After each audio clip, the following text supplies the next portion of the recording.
សាច់រឿងរបស់យើងបានចាប់ផ្ដើមឡើងដោយបានបង្ហាញអំពីត្រាមួយត្រូវបានបើកឡើងនៅលើដីនៅក្នុងរង្វង់នៃត្រាយើងក៏បានឃើញជាមួយនឹងទស្សនវិជ្ជាដំហោះស្ចារ្យអណ្ដាតភ្លើងឆេះយ៉ាងសន្ធើសន្ធៅដូចជាបង្កឡើងដោយសង្គ្រាមអ្វីមួយយ៉ាងអញ្ចឹងប្រជាជនគ្រប់គ្នាកំពុងតែរត់គេចអំពីអណ្ដាតភ្លើងដ៏សន្ធើសន្ធៅខណៈដែលក្មេងស្រីម្នាក់ត្រូវបានម្ដាយរបស់នាងចាប់ដៃអូសរត់គេចក៏ប៉ុន្តែភ្លាមម្ដាយរបស់នាងក៏ត្រូវបានដុតទៅដោយភ្លើងបាត់ទៅហើយស្របពេលដែលនាងកំពុងតែស្រែកហៅម៉ាក់របស់នាងនោះយើងបានឃើញជាមួយនឹងដៃមួយហាក់បីដូចជាកំពុងតែបញ្ជាទៅលើអ្វីរីឯនៅកន្លែងក្មេងស្រីក៏បានឃើញនៅភ្នំភ្លើងមួយ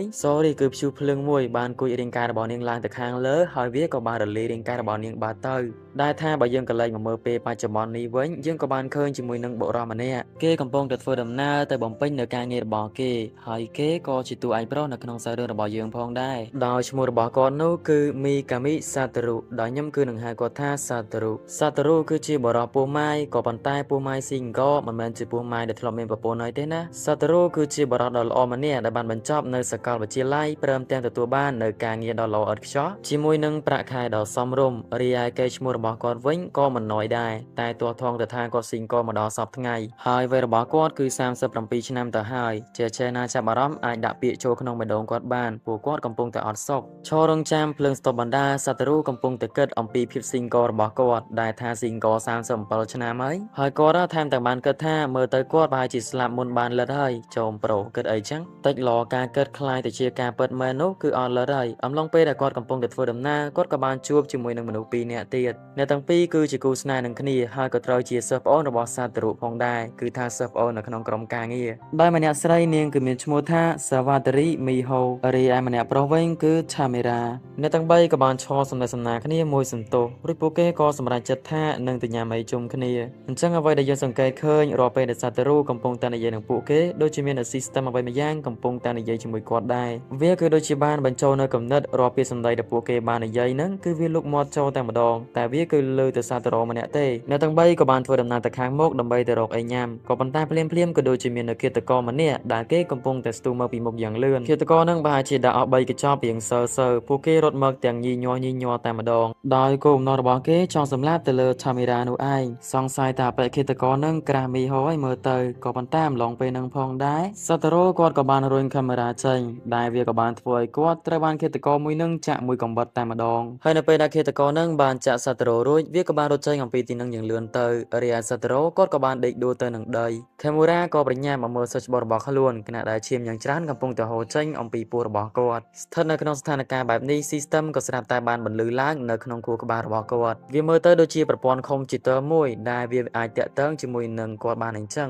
វាកំពុងតែរៀបរាប់អំពី skill ព្រមទាំងរបស់មួយចំនួនដែលសាតរុអាចទទួលបានបន្ទាប់ពីគាត់បានដូរទៅពិភពមួយទៀតប៉ុន្តែវាគឺមិនបានប្រាប់នោះទេថាសាតរុនឹងអាចកើតទៅជាអ្វីខណៈដែលសិស្សប្អូនរបស់សាតរុកំពុងតែភ័យយ៉ាងខ្លាំងគេក៏បានទៅហៅឡានពេទ្យផងដែរក៏ប៉ុន្តែសាតរុក៏បានប្រាប់ទៅកាន់គេថាមិនបាច់នោះទេគាត់ច្បាស់ជាមិនរស់ឡើយដោយនៅដង្ហើមចង្រិតគាត់ក៏បាននិយាយប្រាប់ទៅកាន់សិស្សប្អូនរបស់គាត់ថាត្រូវតែបំផ្លាញនៅកុំព្យូទ័ររបស់គាត់ដែលគាត់គឺបានដាក់វានៅលើតុក្នុងបន្ទប់អំឡុងពេលដែលគាត់និយាយទៅកាន់សិស្សប្អូនរបស់គាត់ system ក៏កំពុងតែប្រាប់ប្រកាន់គាត់ដូចគ្នាថាគាត់នឹងទទួលបានអ្វីជាបន្តបន្ទាប់សាតរុថែមទាំងផ្ដាំទៅកាន់សិស្សប្អូនរបស់គាត់ឲ្យមើលថែនៅមិត្តស្រីរបស់គេបានល្អកុំធ្វើឲ្យនាងពិបាកចិត្តអីគឺត្រូវតែធ្វើឲ្យនាងសប្បាយចិត្តរីករាយគ្រប់ពេលបន្ទាប់ពីបានលើនៅពាក្យសម្ដីទាំងអស់ហ្នឹងវាក៏បានធ្វើឲ្យនៅទាំងពីរក៏ពិតជារំជើបរំជួលពួកគេគឺទប់ទឹកភ្នែកមិនជាប់នោះឡើយនៅពេលដែលបានឃើញសិស្សច្បងបែបនេះបើទោះបីជាគាត់ចិត្តស្លាប់ទៅហើយគាត់នៅតែផ្ដល់នៅបណ្ដាំក៏ដូចជាដំបូន្មានដ៏ល្អសម្រាប់ពួកគេផងដែរបន្ទាប់ពីនេះទៅសាតរុគាត់ក៏បានបិទភ្នែកខណៈពេលដែល system នៃ computer នោះកំពុងតែដំណើរការនៅអ្វីម្យ៉ាងអំឡុងពេលដែល system មួយនឹងវាដំណើរការនៅប្រព័ន្ធមួយនឹងផងដែរសាតរុគាត់ក៏បាននិយាយដូចគ្នាអ្វីដែលគាត់សោកស្ដាយបំផុតរយៈពេល37ឆ្នាំជិតចូល40ឆ្នាំនេះគាត់អត់មានសង្សារម្នាក់ទេអញ្ចឹងពេលដែលគាត់បាននិយាយថាអត់លិតឥឡូវហ្នឹងគឺដោយការពិតហើយគឺអត់លិតមែនតែនបណ្ដោយតែ system មួយនេះកំពុងតែផ្ដល់នៅកំណើតថ្មីមួយទៀតឲ្យសាតរុប៉ុន្តែថាវាមិនមែននៅភពហ្នឹងទេស្របពេលដែល system ហ្នឹងក៏បានរីករាល់រីឯសាតរុវិញគាត់ក៏បានលេចខ្យល់ស្លាប់បាត់ទៅដែលបានធ្វើឲ្យសិស្សប្អូនរបស់គាត់បានស្រែកយំយ៉ាងខ្លាំងរីឯដួងព្រលឹងរបស់សាតរុយើងវិញកំពុងតែអណ្ដែតអណ្ដូងនៅក្នុងពិភពមួយដែលមិនស្គាល់មើលទៅវាពិតជារញ៉េរញ៉ៃសាតរុក៏បាននឹកឃើញនៅរឿងរ៉ាវដ៏សំខាន់ដែលគាត់ធ្លាប់បានឆ្លងកាត់មកនិយាយរួមទៅតាំងពីតូចមកក៏បានឆ្លងកាត់នៅឧបសគ្គអ្វីខ្លះហ្នឹងគាត់ក៏បានគិតទៅដល់វាព្រមទាំងរៀបរាប់វាផងដែរដែលនៅពេលនេះផងដែរដួងព្រលឹងរបស់សាតរុកំពុងតែត្រូវបាន system រៀបចំដើម្បីបញ្ជូនគាត់ទៅកាន់ពិភពមួយដែលអាចឲ្យគាត់មានកំណត់ឡើងវិញហើយពិតមែនសាតរុគាត់ក៏អាចមាន មានកំណើតឡើងវិញដែលថាកំណើតរបស់គាត់រៀងជូរចត់បន្តិចពួកគាត់គឺត្រូវការទៅជាសត្វស្លែមគេហៅតែស្លែមតែមានឡើងសត្វស្លែមទៀតសត្វតារ៉ូគាត់គឺពិតជាដាច់ចង្កេះខ្លាំងមែនទែនដំបូងគឺថាការរៀបរាប់របស់ system ហ្នឹងបានប្រាប់ថាគាត់គឺនឹងក្លាយទៅជាបរិសម្នាក់ដែលមានរូបរាងស្វាហើយខ្លាំងទៀតហើយនេះគឺជារូបរាងដែលសត្វតារ៉ូរបស់យើងចង់បានក៏ប៉ុន្តែមានអីមកខ្លាចជាស្លែមអីណាចំណុចអាក្រក់ដែលគាត់បានគិតគឺវាខ្លាចជាការពិតរីឯចំណុចល្អដែលគាត់បានគិតបែរជាអត់ខ្លាចជាការពិតវិញគិតទៅយ៉ាងអាណិតគាត់ដែរចុះបើនៅតែអញ្ចឹងនឹងធ្វើម៉េចបានលិតទៅលោកហើយលោកដោយយើងក៏ដឹងអំពីសត្វតារ៉ូដូចគ្នាដែលសត្វតារ៉ូគាត់ក៏មាននៅសមត្ថភាពមួយនៅក្នុងខួរក្បាលរបស់គាត់ក៏ដូចជានៅក្នុងការយល់ដឹងរបស់គាត់នឹងវាប្រៀបបានដូចជា system មួយអញ្ចឹងរាល់ពេលដែលសត្វតារ៉ូគាត់ទទួលបាន skill មួយ system គឺនឹងលោតបង្ហាញរាល់ពេលដែលសត្វតារ៉ូជួបជាមួយនឹងគ្រោះថ្នាក់ system នោះក៏នឹងលោតឲ្យសត្វតារ៉ូរបស់យើងបានឃើញដូចគ្នាអាយ៉ាស្តៀងជីនវូក៏គ្រាន់តែថា system ដែលសត្វតារ៉ូមាននឹងវាគឺជាសំឡេងនៅក្នុងខួរក្បាលវាគឺមិនមែនជា system ដែលអាចលោតចេញមកខាងក្រៅដូចជាជីនវូទេសត្វតារ៉ូនៅពេលដែលបានកើតទៅជា slime បែបនេះគាត់ក៏បានរត់លេងនៅជុំវិញនឹងព្រមទាំងញ៉ាំរុក្ខជាតិទៀតផងអញ្ចឹងអំឡុងពេលនឹងផងដែរសត្វតារ៉ូគាត់ក៏ទទួលបាននូវ skill មួយដែល skill នោះខ្ញុំសូមហៅជាភាសាខ្មែរតែម្ដងអញ្ចឹងគឺខ្ញុំសូមដាក់ឈ្មោះវាថា skill គ្រប់គ្រងព្រោះសមត្ថភាពរបស់វាគឺបែបនេះវាគឺមាន3ចំណុចធំៗដែលសត្វតារ៉ូអាចធ្វើការលេបនៅវត្ថុក៏ដូចជារបស់ណាមួយហើយអាចបំលែងទៅជាខ្លួនគាត់ដូចគ្នាឬក៏បំលែងទៅជារូបរាងរបស់ពួកវារីឯមួយទៀតសត្វតារ៉ូគឺអាចវិនិច្ឆ័យទៅលើវត្ថុក៏ដូចជារបស់ដែលគាត់បានលេបចូលទៅថាវាមានអត្ថប្រយោជន៍អ្វីខ្លះឬក៏វាមានជាតិពុលអីចឹងទៅហើយមួយវិញទៀតគាត់ក៏អាចបំផ្លាញវាទៅជារបស់ប្រើប្រាស់បើរ៉ែមានតម្លៃអាចបង្កើតទៅជាអាវុធបើសិនបើជាឱសថអាចបង្កើតទៅជាថ្នាំផ្សេងមានអន់ណាស្លែមមួយនេះគឺហំជាងមនុស្សតាមដែលមានធ្លាប់មើលរឿងមើលគឺរឿងមនុស្សវាច្រើនបានស្គីមើលអន់ខ្លាំងមែនតើតែស្លែមមួយនេះមានអន់ណាអាចបង្កើតអាវុធហើយអាចលេបអីបានទាំងអស់ទៀតគឺសត្វតារ៉ូបន្ទាប់ពីដឹងថាខ្លួនឯងមាន skill ដែលមានអត្ថប្រយោជន៍បែបហ្នឹងគាត់ចាប់ផ្ដើមលេបអ្វីដែលនៅជុំវិញខ្លួនគាត់អ្វីដែលមានតម្លៃនិយាយរួមទៅគឺលេបចូលពោះអស់ហើយលេបមួយមិនចាយទេគឺរត់ចូលទៅខាងក្នុងលអាងដើម្បីទៅលេបបន្ថែមទៀតក្រែងឡពេលណាវាមានអត្ថប្រយោជន៍អញ្ចឹងគាត់ក៏អាចទុកវាដើម្បីប្រើការផងដែរដល់អំឡុងពេលហ្នឹងគាត់ក៏បានឡើងមកដល់ Sorry គឺចូលមកដល់តំបន់មួយហើយគាត់ស្រាប់តែរអិលធ្លាក់ចុះមកខាងក្រោមតែម្ដងដែលធ្លាក់ចុះមកហ្នឹងគឺចុះមកក្នុងទឹកទៀតផងចុំមិញហ្នឹងគឺលអាងទេចុះមកដល់ក្រោមមានទឹកអីណានៅពេលដែលបានធ្លាក់ចុះមកក្នុងទឹកហ្នឹងសត្វតារ៉ូគាត់ក៏មានអារម្មណ៍ថាទឹកនេះដូចជាអសើស្រួលនោះទេដែលខ្លាចកពើដេញខាំគាត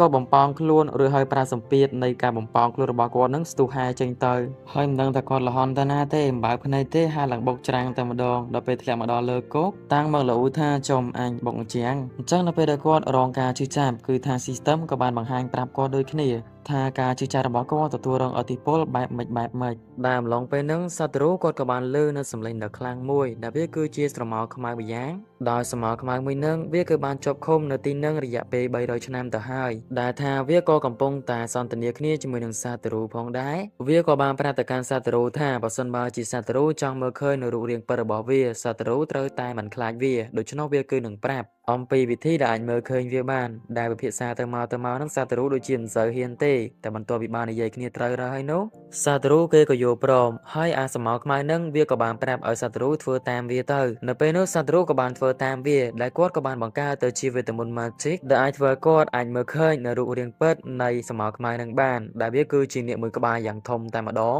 Dragon មួយក្បាលហ្នឹងវាក៏បានណែនាំឈ្មោះរបស់វាទៅកាន់សត្វតារ៉ូដែលឈ្មោះរបស់វាគឺ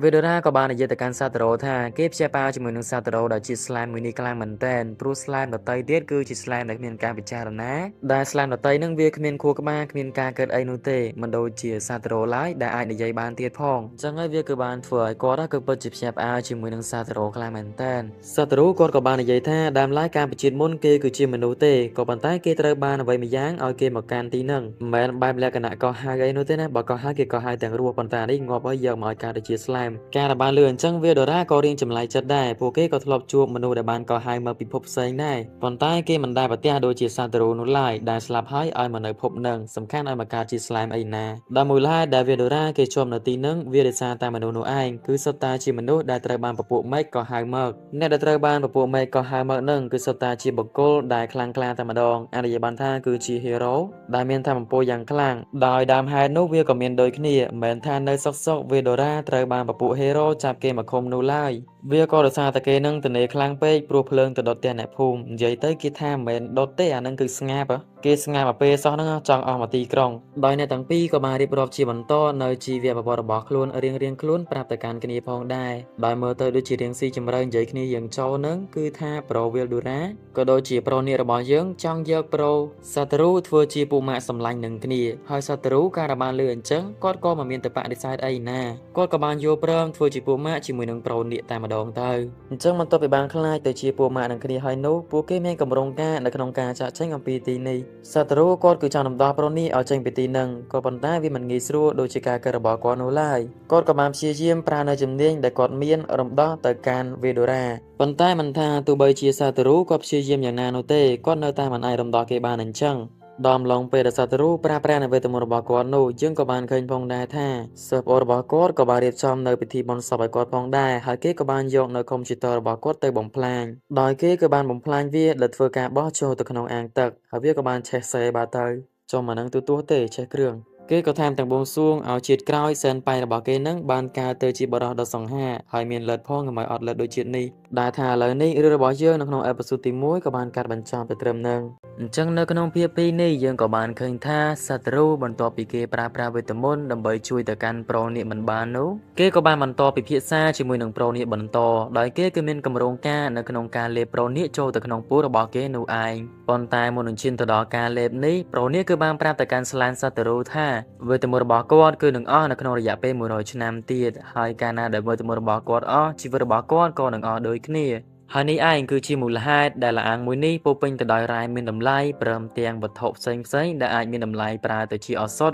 ឬក៏អាវុធប្រើប្រាស់បានក្នុងនោះក៏មានរុក្ខជាតិទៀតផងបន្ទាប់ពីពិភាក្សាគ្នាអស់ជាង80ម៉ោងហើយនោះប្រូនេះគាត់ក៏យល់ព្រមឲ្យសត្វរូលេបគាត់ចូលពោះក៏ប៉ុន្តែយើងត្រូវតែដឹងថាការលេបមួយនេះវាគឺមិនផ្ដល់គ្រោះថ្នាក់ទៅដល់ប្រូនេះនោះទេគ្រាន់តែគាត់ចង់យកប្រូនេះចេញទៅខាងក្រៅទាល់តែលេបគាត់អញ្ចឹងឯងហើយប្រូនេះអាចនឹងនៅក្នុងពោះរបស់គាត់ជាបណ្ដោះអាសន្នសិនព្រោះថាប្រូនេះវីដូរ៉ារបស់យើងគាត់មិនទាន់ដោះស្រាយនៅវេទមន្តនៅលើខ្លួនរបស់គាត់បាននោះឡើយអញ្ចឹងសាររឿងមួយនឹងប្រហែលភាគដំបូងនឹងគឺមិនទាន់ជាល្អមើលប៉ុន្មាននោះទេគ្នាយើងចាំមើលតិចទៀតពួកនឹងគឺនឹងដូររូបរាងទៅជាមនុស្សគឺឡើងសង្ហា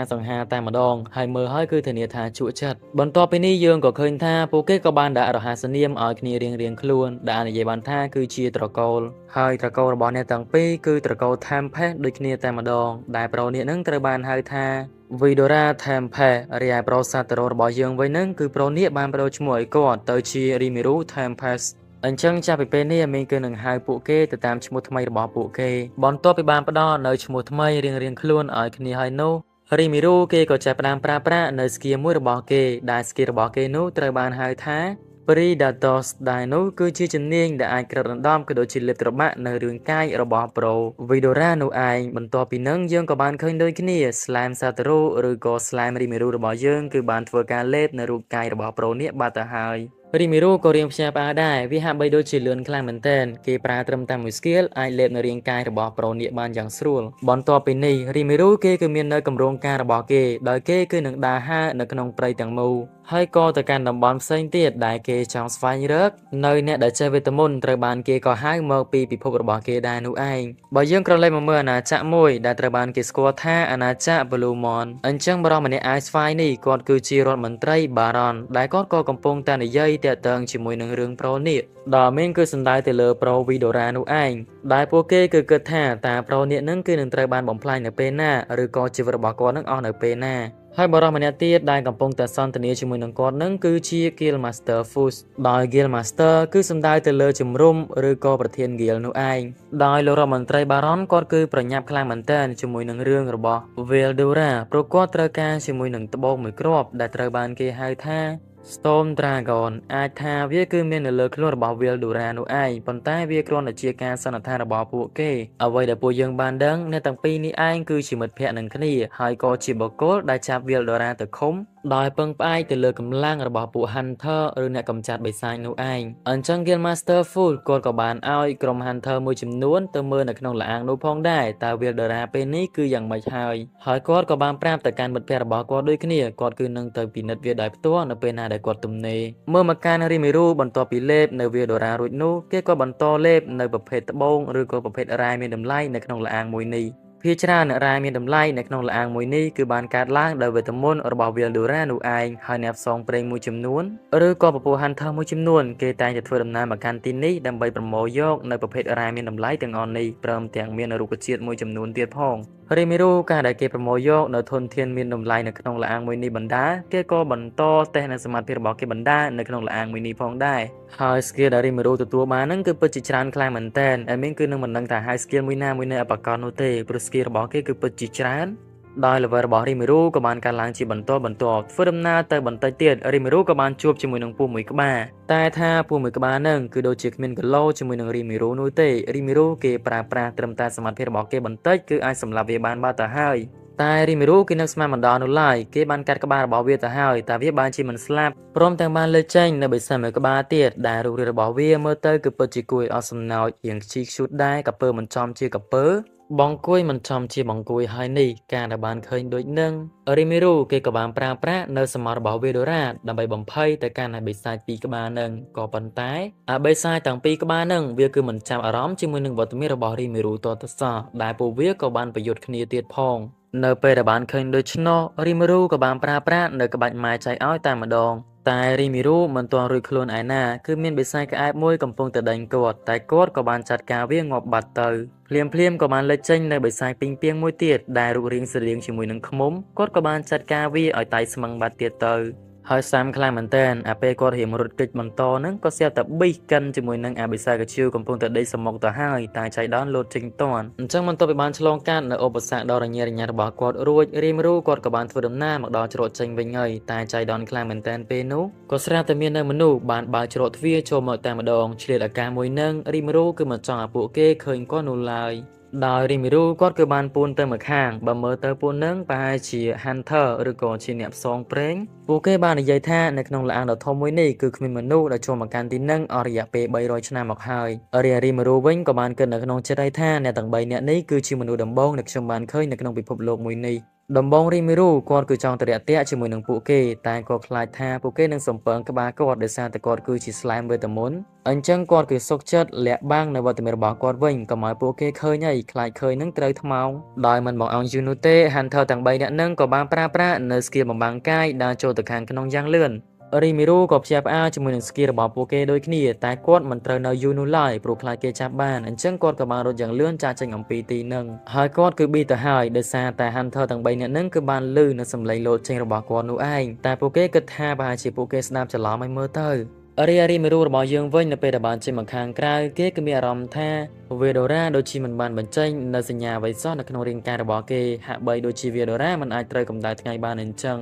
តែថាគាត់គឺបានសន្យាក៏ដូចជានិយាយគ្នាជាមួយនឹង Veldora រួចហើយគាត់គឺនឹងជួយ Veldora ឲ្យបានដូច្នោះគាត់ត្រូវតែបន្តដំណើររបស់គាត់ទៅមុខទៀតដើម្បីស្វែងរកនូវវិធីជួយនៅ Veldora នោះឯងនៅពេលដែលគាត់បន្តដំណើរទៅមុខនោះគាត់ក៏បានជួបជាមួយនឹងអំបូរគូភ្លេនមួយក្រុមតែមើលទៅរូបរាងកាយរបស់ពួកគេដូចជាញញ័រដល់ហើយRimuru តាមរយៈ system ក៏ដូចជាការកត់សម្គាល់របស់គេទៅលើពពួកគោភ្លេននឹងគេក៏បានដឹងថាអ្នកទាំងអស់នឹងគឺជាវងគោភ្លេនដែលទន់ខ្សោយខ្លាំងមែនតើមើលទៅអាវុធដែលចាស់ជ្រេះទៅគឺដឹងហើយតាមការនិយាយរបស់វងគោភ្លេនគេក៏គ្មានបំណងនៅក្នុងការវិភាគទៅកាន់ Veldora នោះដែរច្រឡំ Rimuru តែ Rimuru របស់យើងគាត់គឺចង់តេស្តជាមួយនឹងការស្រែករបស់គាត់កម្លាំងនៃការស្រែករបស់គាត់នឹងធ្វើឲ្យពួកនឹងចង់ប៉ើងទៅហើយវងគោភ្លេនក៏បានអោនក្បាលគោរពប្រាប់ឲ្យគាត់ឈប់ទៅពួកគេគឺដឹងថាគាត់ខ្លាំងហើយដូច្នោះហើយសូមឲ្យគាត់បញ្ឈប់នៅសម្រាប់របស់គាត់ទៅដែល Goblin ម្នាក់គាត់ក៏បាននិយាយទៅកាន់ Rimuru របស់យើងឲ្យថាការដែលពួកគេមកពាត់ Rimuru បែបនេះព្រោះនៅម្ដុំនឹងត្រូវបានវងវិស័យដ៏កាចសាហាវមកត្រួតត្រា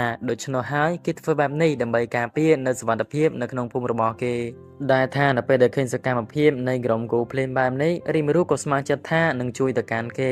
Goblin ម្នាក់ដែលគាត់ត្រូវជាចាស់ទុំនៅក្នុងភូមិមួយនេះក៏បាននិយាយទៅកាន់ Rimuru ថាខ្ញុំស្វាគមន៍លោកដែលមកកាន់ទីនេះតើលោកគឺអាចជួយមកកាន់ពួកយើងបានដែរឬក៏អត់ភូមិរបស់យើងត្រូវបានឡោមព័ទ្ធក៏ដូចជាទទួលរងនៃការវិភាគអំពីសត្វចម្លែកឬបិសាចដ៏កាចសាហាវព្រះអង្គម្ចាស់របស់យើងឬក៏មេដឹកនាំរបស់យើងគឺត្រូវបានពួកគេចាប់ទៅបាត់ហើយគ្រាន់តែលឺអញ្ចឹង Slime Rimuru ក៏បានគិតទៅដល់ Veldora តើ Veldora ឬក៏ប្រូនេះនឹងអាចជាមេរបស់ពួកគេឬក៏អត់ជុំអ្នកណាមេក្រុមវងគូភ្លេនមកទេប្រូអើយគ្នាទៅមើលពិភពផែនដីដល់ពេលមកចូលភពវេទមន្តនឹងរៀងបែកសើបន្តិច រីមរូក៏បាននិយាយទៅកាន់ពួកគាត់វិញថាគឺថាខ្ញុំគ្រាន់តែជាស្លែមនោះទេដើមឡើយខ្ញុំមិនចង់បដិសេធនោះឡើយតែខ្ញុំគ្រាន់តែជាស្លែមមួយនឹងតើអាចទៅចាត់ការបិសាចចម្លែកនោះដោយរបៀបណាទៅការដែលបានលើកដូច្នោះលោកអ៊ំគូភ្លៀនម្នាក់នឹងគាត់ក៏បាននិយាយទៅកាន់រីមីរូថាបើទោះបីជាភូមិរបស់ពួកយើងគឺពោពេញទៅដោយគូភ្លៀនដ៏អន់ក៏ពិតមែនតែពួកយើងក៏អាចមើលដឹងអំពីធម្មពលអរ៉ាសនៅក្នុងខ្លួនរបស់លោកដែរអ្វីត្បិតបើថាលោកគឺជាស្លែមក៏ពិតមែន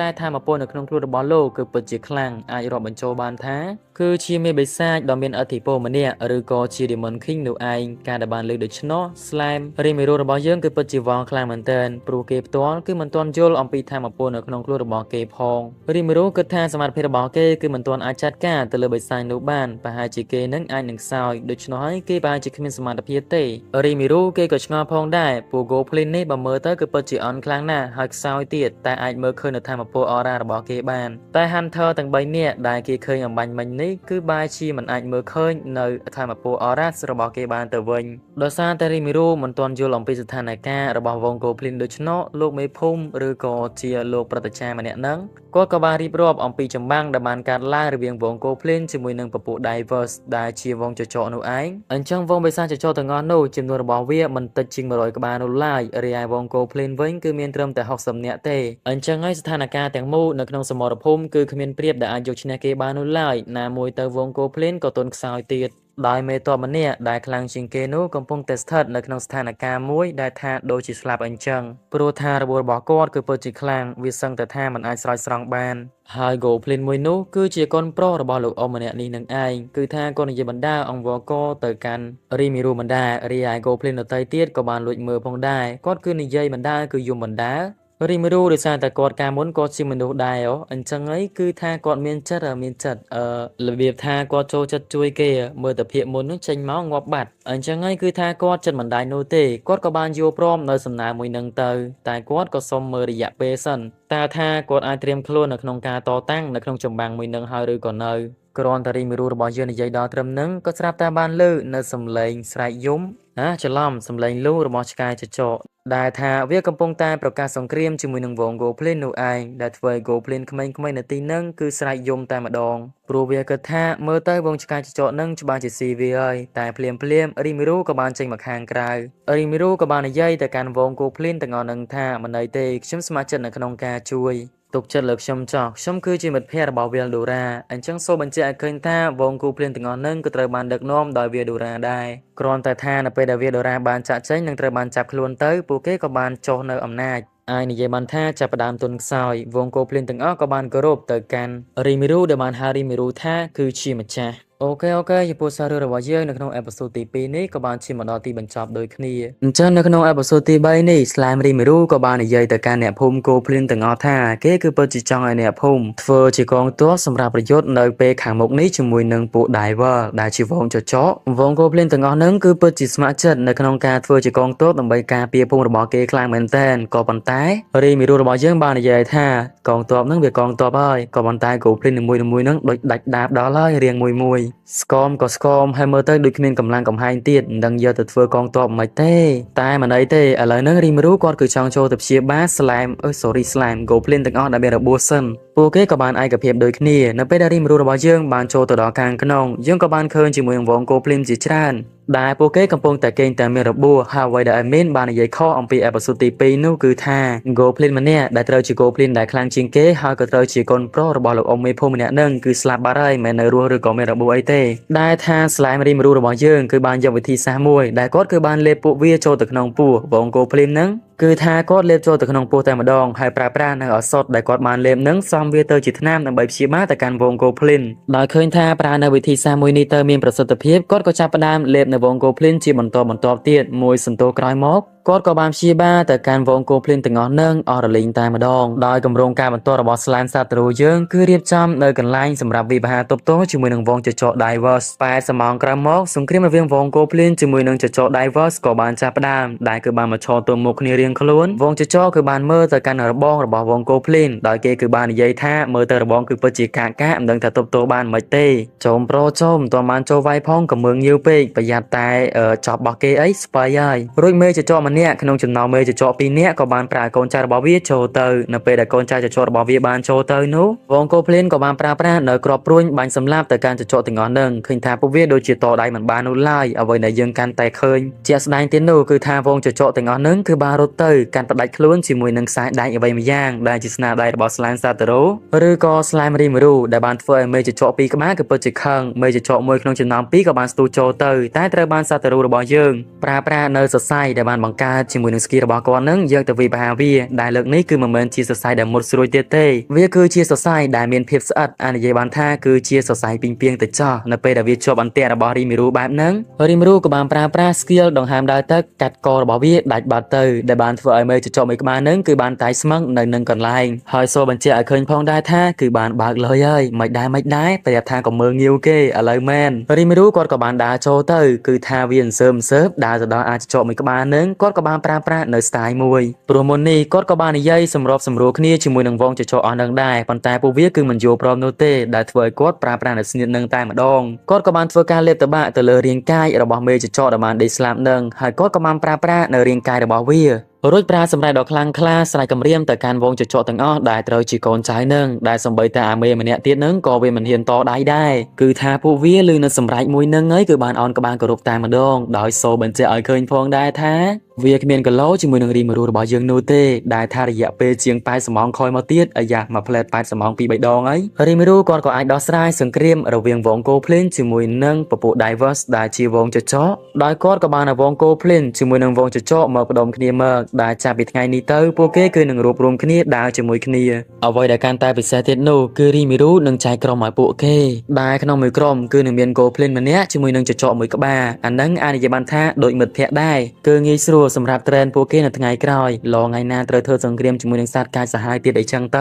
ៅលើអំពីការចាប់គូមួយនឹងរីមេរូរបស់យើងគាត់ក៏បានធ្វើការដាក់ឈ្មោះឲ្យពួកគេមួយផងដែរគ្រាន់តែបានលើថាដាក់ឈ្មោះដូច្នោះគឺបានធ្វើឲ្យវងកូភ្លេនជាមួយនឹងវងចចក Diver ពិតជាសប្បាយចិត្តខ្លាំងមែនទែនហើយពួកគេក៏បានមកតម្រង់ជួរគ្នាដើម្បីទទួលឈ្មោះអំពីរីមេរូរបស់យើងដោយព្រឹទ្ធាចារ្យដែលជាមេភូមិរបស់វងកូភ្លេនគឺរីមេរូបានដាក់ឈ្មោះឲ្យគាត់ថា Ringerdas ដែលឈ្មោះនឹងគឺស្តៀងជាមួយនឹងកូនប្រុសរបស់គាត់ដែរហើយគ្រាន់តែរីមេរូដាក់ឈ្មោះឲ្យគាត់ភ្លាមក៏ស្រាប់តែបានលើកចេញនៅពន្លឺអ្វីមួយយ៉ាងពីរាងកាយរបស់គាត់រីឯអូនតូចម្នាក់ទៀតដែលត្រូវជាកូនប្រុសរបស់ព្រឹទ្ធាចារ្យ Ringerdas គឺថាសាតារូគឺបានដាក់ឈ្មោះឲ្យគេថា Ringer គឺឈ្មោះដូចបងប្រុសរបស់គេដែលគេសប្បាយចិត្តខ្លាំងមែនទែនក៏ប៉ុន្តែព្រឹទ្ធាចារ្យ Ringerdas គាត់បែរជាយំទៅវិញព្រោះគាត់នឹកស្រណោះស្ដាយកូនប្រុសច្បងរបស់គាត់ខ្លាំងមែនទែនហើយពីអ្នកឪពុកកូនក៏បានអរគុណទៅកាន់រីមេរូបន្ទាប់ពីនឹងរីមេរូក៏បានធ្វើការដាក់ឈ្មោះទៅឲ្យវងកូភ្លិនជាបន្តទៀតក៏ប៉ុន្តែមិនគឺសំខាន់ខ្លះព្រោះរៀបរាប់ម្នាក់មួយនឹងច្រើនណាស់បន្ទាប់ពីរីមេរូបានធ្វើការដាក់ឈ្មោះទៅឲ្យវងកូភ្លិនអស់ហើយនោះវាក៏ដល់ពេលដែលដាក់ឈ្មោះទៅឲ្យវង Divers ដែលជាវងចចកវិញម្ដងអញ្ចឹងអាអូនចចកដែលមានផ្កាយនៅលើក្បាលគឺជាមេទី2ឬក៏ត្រូវជាកូនប្រុសរបស់អាអូនចចកដែលទើបទៅស្លាប់មុននឹងដោយសារតែមើលឃើញនៅភាពកអិតកតើមព្រមទាំងមិនចេះភ័យខ្លាចរបស់វងចចកដូច្នោះគឺរីមេរូបានដាក់ឈ្មោះឲ្យគេថា Rengar ដែលភ្ជាប់ជាមួយនឹងពាក្យនៅក្នុងត្រកូលឬក៏ជាក្រុមគឺ Rengar Tempest បន្ទាប់ពីរីមេរូបានធ្វើការដាក់ឈ្មោះទៅឲ្យគេរួចក៏បានលោតនៅពន្លឺដូចជាមុនដែរអញ្ចឹងអានេះភាពបានដូចជាក្នុងហ្គេមដែរអញ្ចឹងចុះគួរដឹងហើយរីមេរូរបស់យើងមាន skill ចេញពី system ឡើងច្រើនហ៎បន្ទាប់ពីនឹងរីមេរូក៏បានធ្វើការដាក់ឈ្មោះទៅឲ្យវងចចកដតីទៀតដែលបន្ទាប់ពីបានធ្វើការដាក់ឈ្មោះទៅឲ្យពួកគេរៀងខ្លួនរួចគាត់ក៏បានអង្គុយគេងរួចហើយក៏បានគេងលក់បាត់ទៅដែលថាគឺគេងលក់នៅក្នុង system តែម្ដងដល់អំឡុងពេលដែលរីមេរូរបស់យើងបានគេងលក់នោះគឺថាវងកូភ្លេនក៏បានមើលថែគាត់យ៉ាងល្អផងដែររយៈពេល3ថ្ងៃក្រោយមករីមេរូគាត់ក៏បានដឹងខ្លួនឡើងវិញជុំប្រូគាត់នៅដេកសោះ3ថ្ងៃហើយដោយសារតែរីមេរូបានគេងច្រើនដូច្នោះធម៌ពលរបស់គាត់គឺបានត្រឡប់មកវិញអស់ហើយគ្រាន់តែដឹងខ្លួនឡើងវិញរីមេរូរបស់យើងក៏ត្រូវបានអូនកូភ្លេនដ៏ស្រស់ស្អាតម្នាក់មកអង្អែក្បាលដល់នាងបានប្រាប់ទៅការរីមេរូថាចាំបន្តិចចាំខ្ញុំទៅប្រាប់លោកមេភូមិសិននៅពេលដែលនាងចេញទៅរីមេរូឆ្ងល់ខ្លាំងមែនទែនចំភូមិនឹងមានស្រីស្អាតមានស្រីពេញកំមុំដែរឃើញមកនឹងដូចជាអត់មានទេហើយនៅពេលដែលលោកមេភូមិដែលត្រូវជា Ringerdas បានមកដល់នឹងគឺរូបរាងប្រែជាង2លាន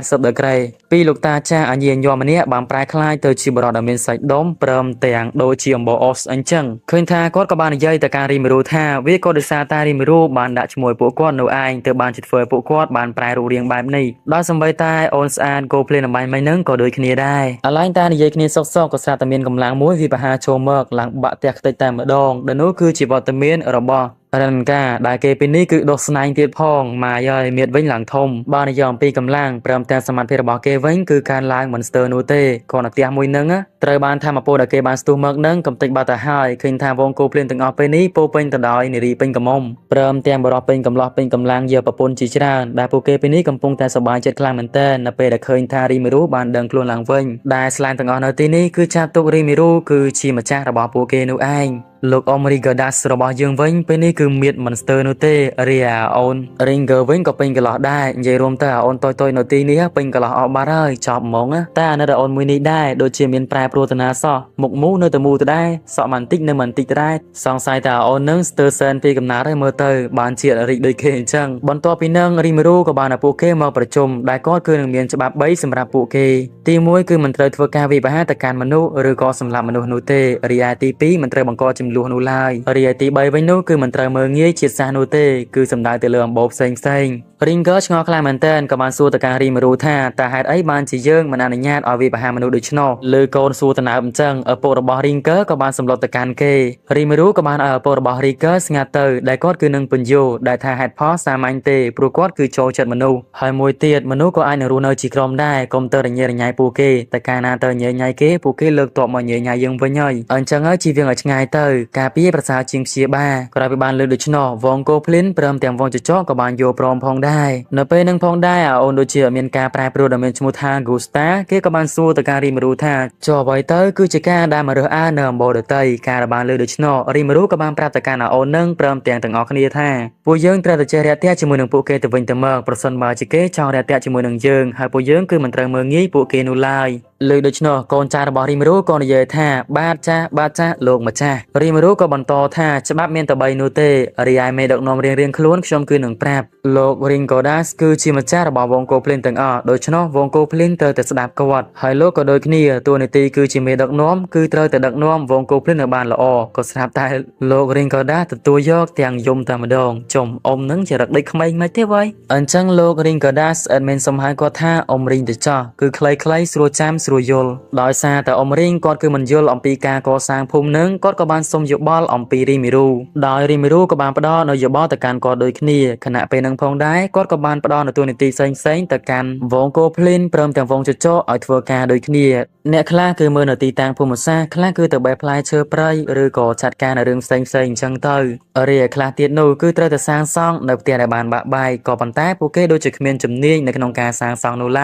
เอาไว้ในยังเคยเทียนโนคือจิการสลีเปอร์บอปูเกเวียมีแหลกขณะมันซ้อมรวมโนเต้ก็ดิสานแต่ปูเกรูนจิกนองไพรเปรียบบานโดยจิตศาสตร์อันจังปูเกคือมันยูลอมปีมาจากทางในข้างใกล้ระบอบมนุษย์หรือก็จิการูนนูเล่าปูเกรูนตามตำรวจระบอบปูเกอันจังเตอจุ่มร่มกระโดดจิบเตียในการสร้างซองนึงเวียมือเมื่อก็มันเซยจีตำเนิงมันเซยจีมวมไอประมาณได้เติมแต่มาสนะในบ้านนึงเวียคือละออนาไฮเอาไว้ในยังจับอารมณ์เตียนโนปูเกคือบานในยัยท่าปูเกมันมีจุดนี้ในขนมการสร้างซองเตียไล่คือเมียนตามโบมวยเตียได้เกฮาท่าเดอะบอสได้ประหารชีมนุษย์เตยเมื่อเตยปรูฟอมบอมนุษย์เตยคือจุดนี้กลายมันเต้นคางเฟอร์วดการสร้างซองเตี้ยก็โดยจิตเตเติมจมูกหนึ่งได้การดดได้ดอมได้นั่นคือจุดนี้ระบอบปูเกยการระบายเลยโดยชโนริมิรู้ก็สำหรับจัดท่าหนึ่งเตยจมูกหนึ่งวงจิตโจดำใบเตอรกอมโบนุเอามาช่วยสร้างซองบนตัวปีนึงริมิรู้ก็กบาลจินดำหน้าจมูกหนึ่งวงจิตโจประมาณกบ้าอริยายปูเดินเนเตียไว้กบาลบ่าย